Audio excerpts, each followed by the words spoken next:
BJP দলে কেৱল নিজৰ স্বাৰ্থ সিদ্ধি কৰিবৰ বাবে কাম কৰে। তেওঁলোকে খিলঞ্জীয়াৰ স্বাৰ্থৰ কথা কয়, কিন্তু খিলঞ্জীয়াৰ অস্তিত্ব ৰক্ষাৰ বাবে কোনো কাম কৰা নাই। বিজেপি চৰকাৰে উচ্ছেদ কৰিছে, কিন্তু এই উচ্ছেদ শব্দটো বৰ্তমান সময়ত কৰ্পোৰেট গোষ্ঠী আৰু সাম্প্ৰদায়িকতাবাদী ৰাজনৈতিক শক্তিৰ এক অস্ত্ৰ হৈ পৰিছে। এই অভিযোগ বিজেপি বিৰোধী ঐক্য মঞ্চৰ। আজি যোৰহাট প্ৰেছ ক্লাবৰ মঞ্চৰ ঐতিকত আয়োজন কৰা এক সংবাদমেলত এই বিষয়ে উল্লেখ কৰে ভাৰতীয় জাতীয় কংগ্ৰেছ ৰাইজৰ দল অসম জাতীয় পৰিষদ CPI-IMৰ নেতৃত্বই। যোৰহাটৰ পৰা ধ্ৰুৱজ্যোতি পাছনিৰ ৰিপৰ্ট, AIN লাইভ। সাংবাদিক বন্ধুসকল আৰু আমাৰ বিভিন্ন ৰাজনৈতিক দলৰ পৰা অহা প্ৰতিনিধি, আমি প্ৰথমতে আটাইলৈকে ভাৰতীয় জাতীয় কংগ্ৰেছ CPI-M, CPI-ML ৰাইজৰ দল অসম জাতীয় পৰিষদ দলৰ তৰফৰ পৰা আটাইলৈকে ধন্যবাদ জনাইছোঁ। আমি মোৰ ওচৰত আছে জাতীয় পৰিষদৰ আশিক ইকবাল হাজৰিকা, ভাৰতীয় জাতীয় কংগ্ৰেছৰ আশিক ইকবাল হাজৰিকা, ৰাইজৰ দলৰ প্ৰদীপ চৰকাৰ, মই CPI-M দলৰ সুনীল বৰুৱা, অসম জাতীয় পৰিষদৰ সম্পাদক জিলা সম্পাদক ধ্ৰুৱজ্যোতি হাজৰিকা আৰু অসম জাতীয় পৰিষদৰ মণ্টু খাউন আৰু ৰাইজৰ দলৰ জিলা সম্পাদক প্ৰমোদ গগৈ, CPI-MLৰ ৰাজেন ৰাজ। আমি আজি সংবাদমেল আয়োজন কৰিছিলোঁ আৰু এই সংবাদমেল আচলতে আপোনালোকে জানে যে বৰ্তমান সময়ত অসমৰ যি ৰাজনৈতিক বাতাবৰণ, বিশেষকৈ এই সময়ছোৱাত উচ্ছেদৰ ৰাজনীতি, উচ্ছেদৰ নামত হাজাৰ হাজাৰ বিঘা 55,000 বিঘা অসমৰ এতিয়ালৈকে প্ৰায় 55,000 বিঘা মাটি উচ্ছেদ কৰি আৰু এই মাটি বৃহৎ পুঁজিপতি গোষ্ঠীক, কৰ্পোৰেট গোষ্ঠীক দিয়াৰ কাৰণে চৰকাৰে উদ্যোগ লৈছে।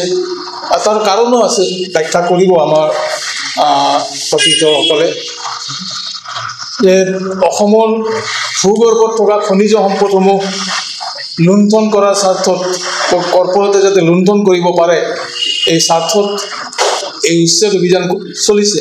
আৰু এই উচ্ছেদ অভিযানক এটা বিভাজনবাদী ৰাজনীতিৰ মাজলৈ নি সাম্প্ৰদায়িক এটা চলা পিন্ধাই এই উচ্ছেদৰ ৰাজনীতিটোক সাম্প্ৰদায়িক বিভাজনবাদী ৰাজনীতিলৈ নিব বিচাৰিছে। অন্যহাতে এই সময়খিনিত আমি দেখিছোঁ যে চৰকাৰৰ যি দুৰ্নীতি, চৰকাৰৰ মন্ত্ৰী বিধায়ক এই যি দুৰ্নীতি, এই দুৰ্নীতি এটা সাংঘাতিক ধৰণে আমি সকলোৱে লক্ষ্য কৰিছোঁ যোৱা সময়ছোৱাত, যে মন্ত্ৰীৰ ঘৈণীয়েকৰ নামত হাজাৰ হাজাৰ বিঘা মাটি, য'তে মাটি ওলাইছে তাতেই মন্ত্ৰীৰ ঘৈণীয়েকৰ নামত সেই মাটি হস্তগত কৰিছে। একেধৰণে বিভিন্ন ডিপাৰ্টমেণ্টবিলাকৰ জল জীৱন আঁচনিৰ পৰা আৰম্ভ কৰি জলসিঞ্চন বিভাগলৈকে সকলোতে দুৰ্নীতি, সাংঘাতিক ধৰণে দুৰ্নীতি হৈছে। আটাইতকৈ ডাঙৰ কথা, গীৰগাই কেলেংকাৰী যি চুৰিৰ ঘটনা, গৰু চুৰৰ ঘটনা, গৰু চুৰৰ লগত জড়িত হৈছে, সাঙৰ খাই পৰিছে মন্ত্ৰীৰ নাম। গতিকে এই গোটেইবিলাক অন্যফালে লৈ যোৱাৰ কাৰণে মানুহৰ যি মৌলিক সমস্যা, নিবনুৱা সমস্যা, ভাত কাপোৰৰ সমস্যা, বয় বস্তু, নিত্য প্ৰয়োজনীয় বয় বস্তুৰ সাংঘাতিক মূল্যবৃদ্ধি, একেবাৰে প্ৰতিদিনৰ যি মূল্যবৃদ্ধি, ঔষধৰ কোনো লেকাম নাই, সপ্তাহৰ মূৰে মূৰে ঔষধৰ দাম বৃদ্ধি হৈ আছে। গতিকে মানুহ অসমৰ জনসাধাৰণ অৰ্থনৈতিকভাৱে ভাঙি পৰিছে, বিক্ষুব্ধ হৈছে। গতিকে এই গোটেই ঘটনাবিলাক অন্যফালে লৈ যোৱাৰ কাৰণে এটা বিভাজনবাদী ৰাজনীতিৰ মাজেদি অসমৰ ৰাজনীতিক লৈ যোৱাৰ মাজেদি 26ৰ নিৰ্বাচনত যাতে বিজেপিয়ে পুনৰ শাসনত আহিব পাৰে, এই প্ৰস্তুতি তেওঁলোকে লৈছে, এই প্ৰচেষ্টা চলিছে।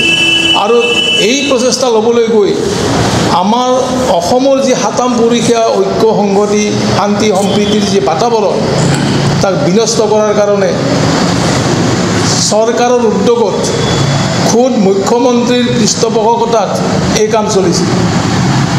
মুখ্যমন্ত্ৰীয়ে একেবাৰে মুকলিভাৱে কৈছে, যোৱা আজি কেইদিনমান আগত শিৱসাগৰৰ যিটো ঘটনা, মুখ্যমন্ত্ৰীয়ে একেবাৰে মুকলিভাৱে এই ঘটনাৰ তেওঁ মানে সহায় কৰিছে, এই ধৰণৰ কথা বতৰা তেওঁ কৈছে। আৰু এই যি জাতি ধ্বংস কৰা, অসম ধ্বংস কৰাৰ যি ভাবুকি আহিছে অসম চৰকাৰৰ পৰা, তাৰ বিৰুদ্ধে আটাইকেইটা দল ঐক্যবদ্ধভাৱে আমি ৰাজপথত সংগ্ৰামত যাম। পিছত যিসকল বিদেশী ধৰ্ম নিৰ্বিশেষে সকলোকে বহিষ্কাৰ কৰিব লাগে, এয়াই আমাৰ প্ৰতিষ্ঠিত ষ্টেপ। কিন্তু অতি দুখেৰে জনাব লগা হৈছে, যেতিয়া উচ্ছেদ চলি আছে ঠিক সেই মুহূৰ্তত কাৰ অধীনত, কাৰ জৰিয়তে ৬৯,০০০ মানুহৰ যিবিলাক বছৰ চলি আছিলে, এই বছৰবিলাক প্ৰত্যাহাৰ কৰা হৈছে। আজি এই মঞ্চৰ পৰা আমি প্ৰত্যাহ্বান জনাইছোঁ, আমি আহ্বান জনাইছোঁ, আমি অনাগত দিনত যি ৰাজনৈতিক আন্দোলনৰ, ৰাজপথৰ আন্দোলনৰ ঘোষণা ইতিমধ্যে কৰিছোঁ, তাত আমাৰ এটা ইছ্যু অৱশ্যেই হ'ব যে অসম চুক্তি বিনষ্টকাৰী কাৰ অধীনত যি বিদেশীবিলাকক সংস্থাপন কৰা হৈছে তাৰ বিৰুদ্ধে তীব্ৰ গণ আন্দোলন আৰু জনমত গঠন কৰা। যিকোনো খবৰ আৰু বিজ্ঞাপনৰ বাবে যোগাযোগ কৰক 7896121996 লগতে 7002537271 আৰু 9854011916।